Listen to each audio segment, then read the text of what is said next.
আমাদের নবী আপনাদের নবী সারা বিশ্বে জাহানের নবী জনাবে মুহাম্মদ রাসূলুল্লাহ সাল্লাল্লাহু আলাইহি ওয়াসাল্লামের উপর আল্লাহুম্মা সাল্লি ওয়া সাল্লিম আলাইহি।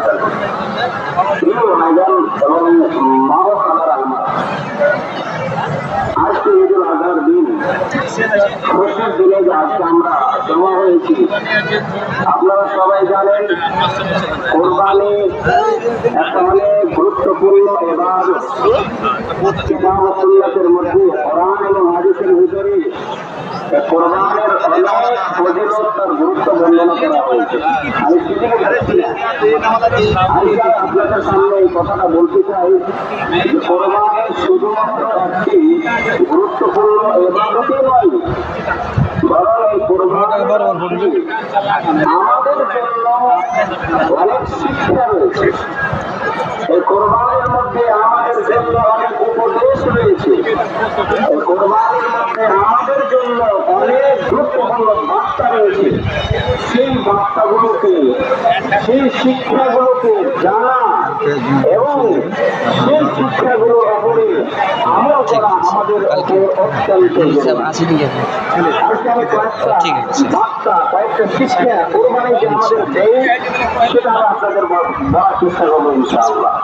প্রথম শিক্ষা যেটা আমাদের কোরবানি দেয়, কোরবানি যে আমাদের শিক্ষা দেয়, সে প্রথম শিক্ষা হচ্ছে কোরবানি আমাদের ইখলাসের শিক্ষা দেয়। মানে কি হলো যে যত ইবাদত রয়েছে সমস্ত ইবাদত শুধুমাত্র এক আল্লাহর জন্যই আমাদের করতে হবে। কোরবানি আমাদের পেটে শিক্ষা দিয়েছে।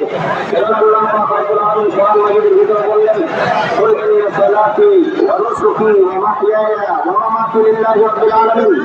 এই নবী সাল্লাল্লাহু আলাইহি ওয়াসাল্লাম আপনি বলে দিন যে আমার নামাজ, আমার কোরবানি, আমার জীবন, আমার মরণ সব কিছু আল্লাহর জন্য।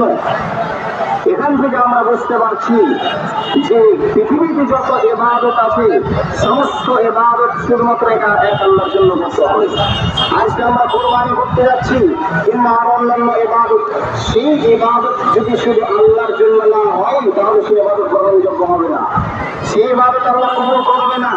এই কোরবানি যদি আমাদের লোক দেখানো হয়, এই কোরবানি যদি মানুষের কাছে নাম কামানোর জন্য হয়, এই কোরবানি যদি ঘুষ খাওয়ার জন্য হয়, তাহলে জেনে রাখুন আপনি লক্ষ লক্ষ টাকা দিয়ে কোরবানি কিনেছেন, হাজার হাজার টাকা দিয়ে কোরবানি কিনেছেন, সেই কোরবানি আপনার কবুল তো হবেই না।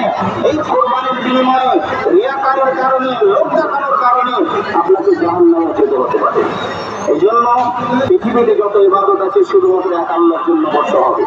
লোক দেখানো ইবাদত, রিয়াকারী, মানুষকে দেখানোর জন্য, মানুষের কথা থেকে বাঁচানোর জন্য আমি ইবাদত করবো, এই ইবাদত আল্লাহ রাব্বুল আলামিন আমাদের কোনোদিন কবুল করবেন না।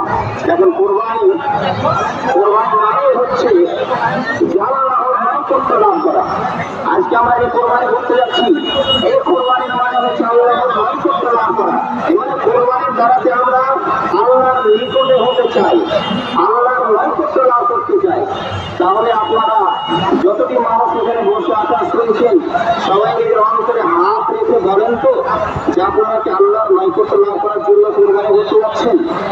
কোরবানিটা যে আপনি করতে যাচ্ছেন আল্লাহর নৈকট্য লাভ করার জন্য, আল্লাহর কাছে হওয়ার জন্য, নাকি গোশত খাওয়ার জন্য আপনি কোরবানি করতে যাচ্ছেন? এখন এই এত বড় সমাজের মধ্যে, এত বড় ইসলামের মধ্যে আমি দায়িত্বের সাথে বলতে পারি 50% লোক এরকম আছে যারা এখন পর্যন্ত মসজিদ যায় না, নামাজ পড়ে না। তাহলে আমি কি করে বলতে পারবো যে আপনি কোরবানি